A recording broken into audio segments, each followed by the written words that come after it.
Hoje é 2 de agosto de 2019, são exatamente 10 horas no relógio de parede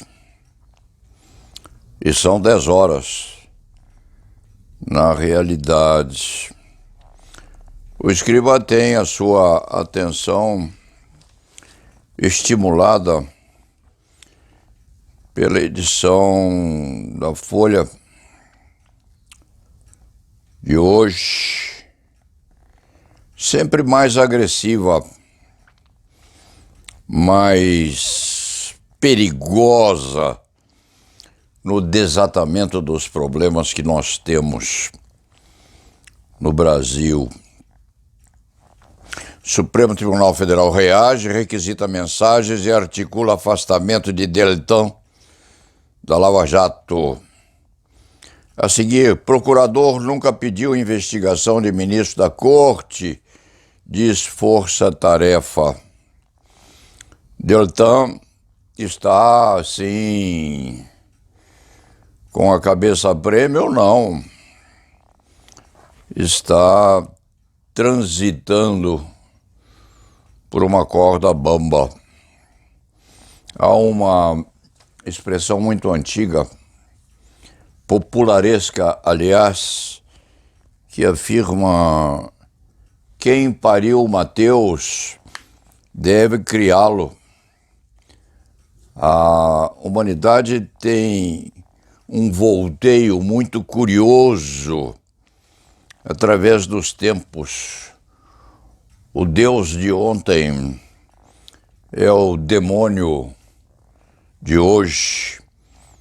O plenipotenciário do passado é executado no futuro. Savonarola vai à fogueira e é dificílimo que alguém se mantenha durante muitos e muitos anos, verões e invernos, no topo da montanha. Sempre há alguém ou algum a puxá-lo pelos pés e pelas meias depois de lhe tirar os sapatos. E é assim que funciona. Essa questão, por exemplo, ligada a estímulos elétricos e eletrônicos no silêncio das madrugadas em que as pessoas trocam as suas impressões, às vezes políticas, outras vezes não. Essa questão, segundo este cronista afirmou anteontem que está numa das crônicas verbais que fez, respondendo inclusive porque não as escreve antes, responde na plenitude da sua responsabilidade de muito antigo advogado criminal. Essa questão correspondente às interceptações eletrônicas, dizia o cronista anteontem, precisava ser decidida, dirimida em definitivo pelo Supremo Tribunal Federal. Porque há gravações importantíssimas decidindo os destinos políticos da nação e disputando sobre quem fica no topo da montanha e quem é submerso na vastidão do oceano da indignidade pessoal. Essa questão precisava ser decidida em definitivo pela Suprema Corte, pelo Supremo Tribunal Federal, a se saber, por jurisprudência firme, o que vale e o que não vale, o que pode ser subnutrido nas disputas judiciais respeitantes a interceptações e aquilo que merece ser preservado para atividade probatória no futuro. Isso precisa ser, sim, disse-o anteontem este articulista humilde, que de virtude tem apenas a experiência advinda de 62 anos de advocacia criminal e da idade já vetusta. Dizem que os antigos têm uma certa dose de sabedoria, e é verdade, porque se assim não fosse, o ancião nunca seria preservado e cuidado razoavelmente bem naquilo que diz. Aqueles que amadurecem ao lado. E o escriba disse isso, sim, é preciso que a Suprema Corte decida respeitante a isso, em definitivo, de forma a orientar, inclusive, decisões judiciais que vêm por aí. O ministro Moro acentuava que aquelas gravações ou aquelas indiscrições daquele que espionava a movimentação subreptícia das conversas entre celulares, dizia o ministro Moro que aquilo seria destruído. Mas o ministro Fux diz, de forma alguma. Isso há de ser preservado porque merecerá um estudo muito profundo da Suprema Corte sobre o que se há de fazer com essas milongas todas que tramitam pelas ondas etéreas das gravações eletrônicas de conversas praticadas entre pessoas importantes ou não da República. Em síntese, esse problema todo começou lá atrás, muito atrás, quando a respeitadíssima processualista Ada Grinover teve um debate com este articulista que era muitos anos mais jovem e militava mais ainda nessas disputas de natureza doutrinária. Começou com um debate entre Ada Grinover, autora do projeto que instituiu essa parafernália toda que temos hoje, respeitada embora, mas interferindo nas consequências que nós temos na atualidade. Começou com um debate lá atrás, muitos anos atrás, que se concentrou, inclusive, no jornal O Estado de São Paulo. Este velho rábula da advocacia criminal escrevia ocasionalmente no Estadão e foi, quiçá, o último artigo que este escriba pôs no Estadão. Depois nunca mais tentou escrever lá, mesmo porque houve uma série qualquer de distonias concernentes à capacitação para instruir alguma coisa nesse diário, que é respeitado até hoje, respeitado e muito, de forma que esse problema concernente à interceptação de conversas telefônicas e de conversas por via eletrônica, essa questão começou faz anos.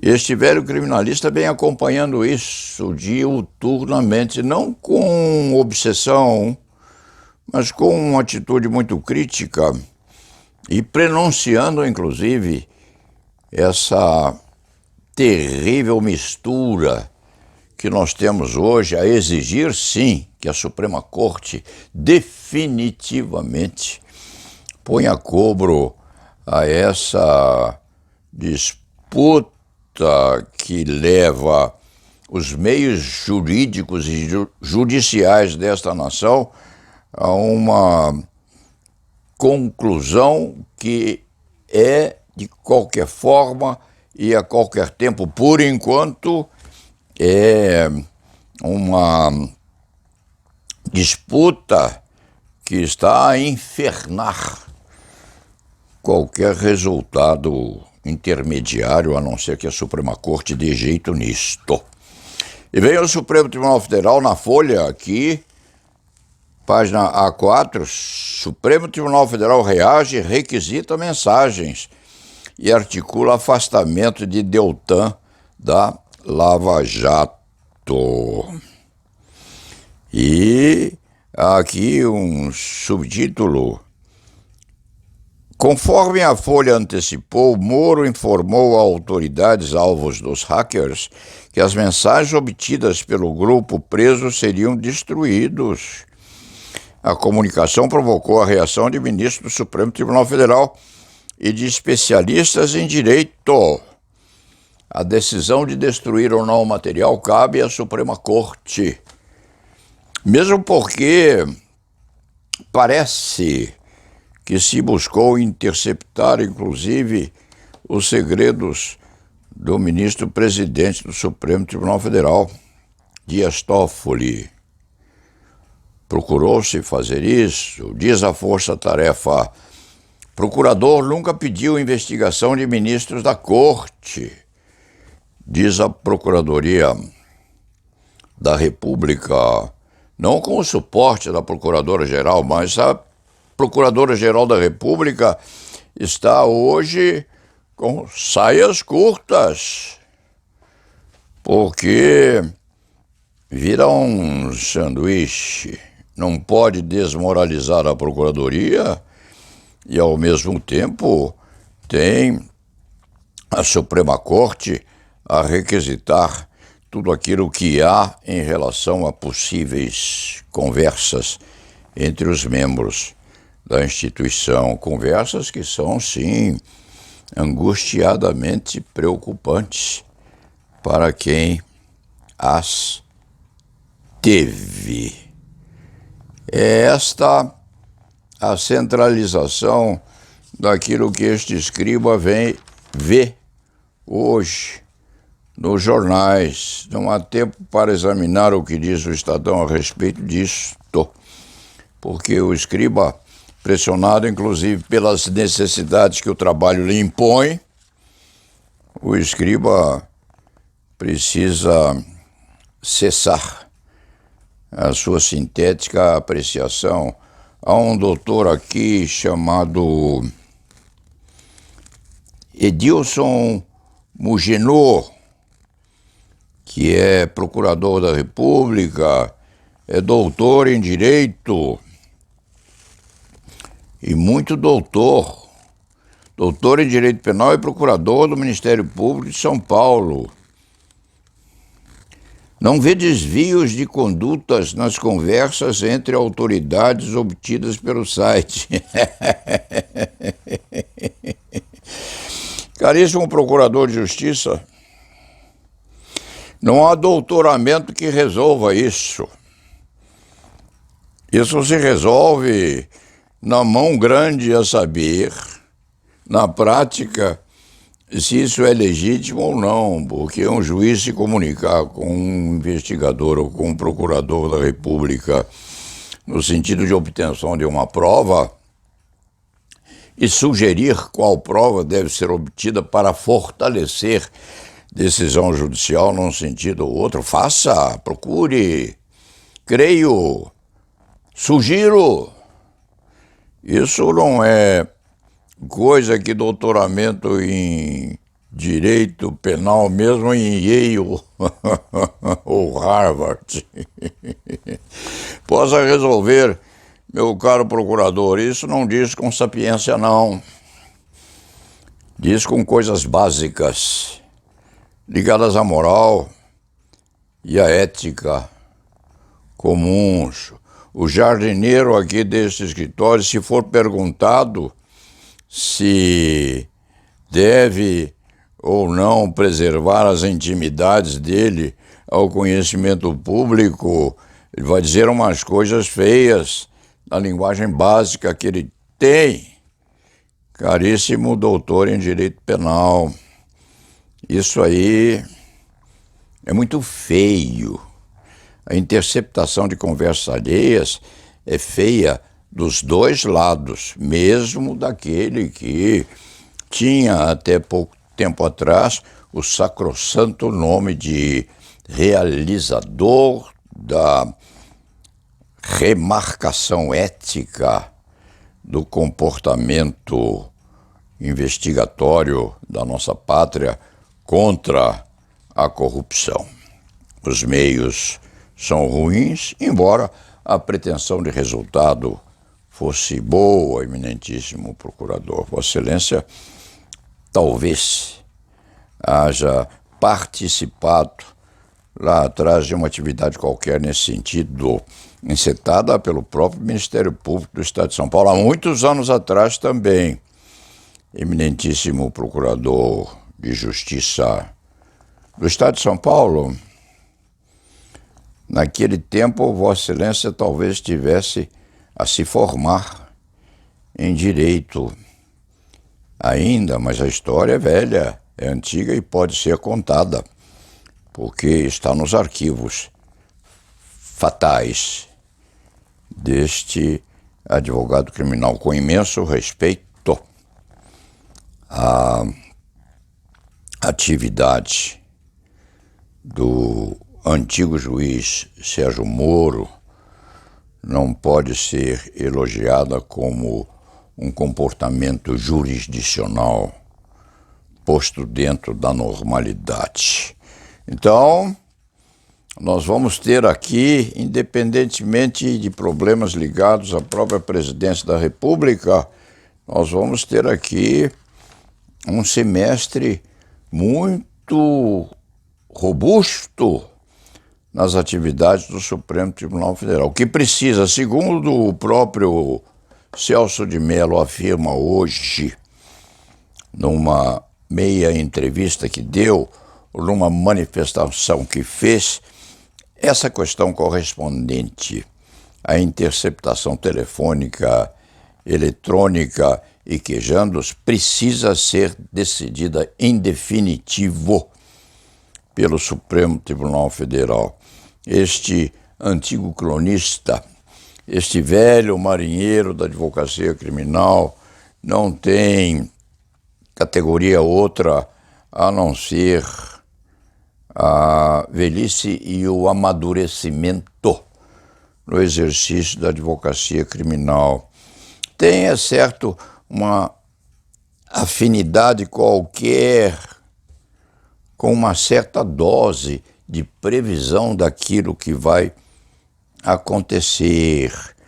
Isso é uma espécie de algoritmo prevendo o que vai suceder nos debates judiciais no Brasil. Mas o Supremo Tribunal Federal vai decidir, sim, em definitivo, se alguém pode impunemente gravar uma conversa à vida num escritório de advocacia, por exemplo, usando aquela conversa ou aquela disputa de ideários para servir tal alocução de prova, se quando houver uma disputa judicial. Isso é o mínimo. Há, evidentemente, coisas muito mais complicadas, muito mais complexas, interessando, inclusive, ao futuro desta nação. Mas a Suprema Corte tem esta obrigação de definir o que vai acontecer.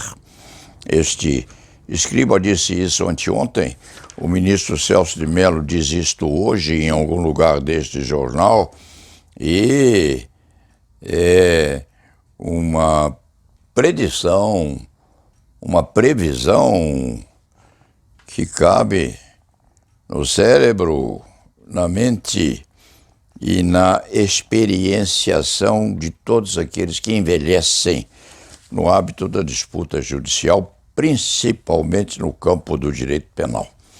E São 10h20 da manhã. Vamos encerrar a crônica de hoje. E la nave va.